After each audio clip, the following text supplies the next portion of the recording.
ये लड़की 100 सालों से इस घर से बाहर निकलने की कोशिश कर रही है, लेकिन हर बार एक अदृश्य दीवार उसे रोक लिया करती थी। कोई भी उसे देख नहीं सकता था और वो इस घर में फंस गई थी। उसे नए किराएदारों को डराने में बहुत मजा आता था। वो जानबूझकर उनके पास से गुजरती, जिससे उन्हें एक अजीब सी ठंडक महसूस होती। कभी कभी वो शोर भी मचाती थी, जिससे वो डर जाते थे। लड़की को लगता था कि वो बाहर की दुनिया कभी नहीं देख पाएगी। लेकिन एक दिन उसी की उम्र का एक लड़का घर में रहने के लिए आया। घर की साफ सफाई करते समय सैम ने गलती से अपना जूता निकालकर फेंक दिया, जो दीवार से टकराया और एक छुपे हुए दरवाजे को खोल दिया। दरवाजे के पीछे एक लाल रंग की एल्बम थी, जो पिछले मालिक की लगती थी। एल्बम में रिया नाम की लड़की की जन्म से लेकर उसके एक खूबसूरत हाई स्कूलर बनने तक की तस्वीरें थी। हालांकि उसके बाद की वहाँ पर कोई तस्वीर नहीं थी, क्योंकि हाई स्कूल के बाद रिया की मौत हो गई थी। उसके पीछे खड़ी रिया की आत्मा परेशान थी कि सैम उसकी एल्बम में झांक रहा है, इसलिए वो उसे बार बार बंद कर दिया करती और सैम उसे खोलने की कोशिश करता। तभी एल्बम से एक अंगूठी निकलकर फर्श पर गिर गई। वो बिना किसी आवाज के जमीन पर गिरी थी, इसलिए सैम ने उस पर ध्यान नहीं दिया। अगली सुबह उसने गलती से अंगूठी पर पैर रख दिया। जब उसने अंगूठी को उठाया तो उसने देखा कि उस पर 4 चमकीले पत्थर लगे हुए थे और वो सूरज की रोशनी में चमक रहे थे। सैम ने अंगूठी को पहन लिया। अगले ही पल रिया की आत्मा उसके पीछे आ गई। उसने जल्दी से पीछे मुड़कर देखा कि रिया वहाँ पर खड़ी हुई है। सैम को एहसास हुआ कि जब भी वो इस अंगूठी को पहनता है तो वो रिया को देख सकता था। एक बार जब उसे यकीन हो गया कि ये भ्रम नहीं है, तो उसने जल्दी से अंगूठी फेंक दी। फिर उसने एल्बम खोला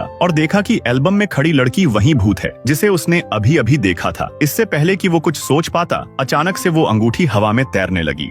सैम ने उसे उठाया और वापस पहन लिया। रिया ने उससे प्यार से कहा कि क्या तुम अंगूठी पहने रख सकते हो। 100 साल में ये पहली बार था कि कोई रिया को देख सकता था। सैम काफी डरा हुआ लग रहा था। वो काफी देर तक बिस्तर पर बैठा रहा। शांत होने के बाद उसने रिया से पूछा कि तुम यहाँ पर क्या कर रही हो। रिया ने बताया कि 1930 में उसने म्यूजियम से ये अंगूठी ली थी, लेकिन जब वो इस अंगूठी को लेकर म्यूजियम से बाहर निकली, तभी एक कार ने उसे टक्कर मार दी। जब उसकी आंख खुली तो उसने खुद को इस कमरे में पाया और तब से वो इसी घर में फंसी हुई है। रिया सैम के साथ और भी बातें करना चाहती थी, लेकिन सैम को कोई भूतिया दोस्त नहीं चाहिए था। उसने रिया से कहा कि क्या वो उसे कुछ पल के लिए अकेला छोड़ सकती है। रिया ने परवाह न करने का दिखावा किया और सैम की बात मान ली। लेकिन जब सैम होमवर्क कर रहा था तो उसने जानबूझकर उसे परेशान करने के लिए शोर मचाना शुरू कर दिया। दोनों के बीच बातचीत के दौरान उन्हें पता चला कि दोनों को संगीत पसंद है। रिया एक संगीतकार के परिवार से थी और सैम बचपन से ही गिटार बजाता था, लेकिन हाल ही में उसके पिता की मृत्यु के बाद उसने फिर कभी भी गिटार नहीं बजाया। सैम ज्यादा बात नहीं करना चाहता था और उसने रिया से शोर न मचाने के लिए कहा, लेकिन उस रात खाना खाते समय वो फिर से शोर करने लगी। फिर उसने सैम की माँ के सामने कुछ शरारतें भी की। रात के खाने के बाद सैम जल्दी से अपने कमरे में वापस आया, अंगूठी पहनी और रिया के साथ कुछ शर्तें तय की। वह अंगूठी पहनना जारी रखने के लिए तैयार था, लेकिन शर्त यह थी कि वो उसकी माँ को कभी भी परेशान नहीं करेगी, क्योंकि वो हाल ही में बहुत कुछ झेल चुकी थी और सैम नहीं चाहता था कि उसकी माँ को पता चले कि घर में 100 साल पुराना भूत है। रिया इस शर्त पर बहुत खुश थी। उसने सहमति में बार बार सिर हिलाया, लेकिन वह हैरान थी कि सैम ने उसे 100 साल पुराना भूत क्यों कहा। सैम के समझाने के बाद उसे एहसास हुआ कि उसे मरे हुए 100 साल बीत चुके हैं। उसे नहीं पता था कि उन 100 सालों में बाहर क्या बदल गया है। उसे सैम से जवाब मिलने की उम्मीद थी, लेकिन जब उसने खिड़की से बाहर हाथ बढ़ाया तो वो हैरान हो गई, क्योंकि वो अदृश्य दीवार जिसने कभी उसे रोका था, वो रहस्यमय तरीके से गायब हो गई थी। रिया इस बात से काफी खुश थी। उसने सैम से बाहर की दुनिया देखने के लिए कहा। सैम उसे घर से बाहर ले गया। ये पहली बार था जब उसने इतने सालों में इस घर से बाहर कदम रखा था।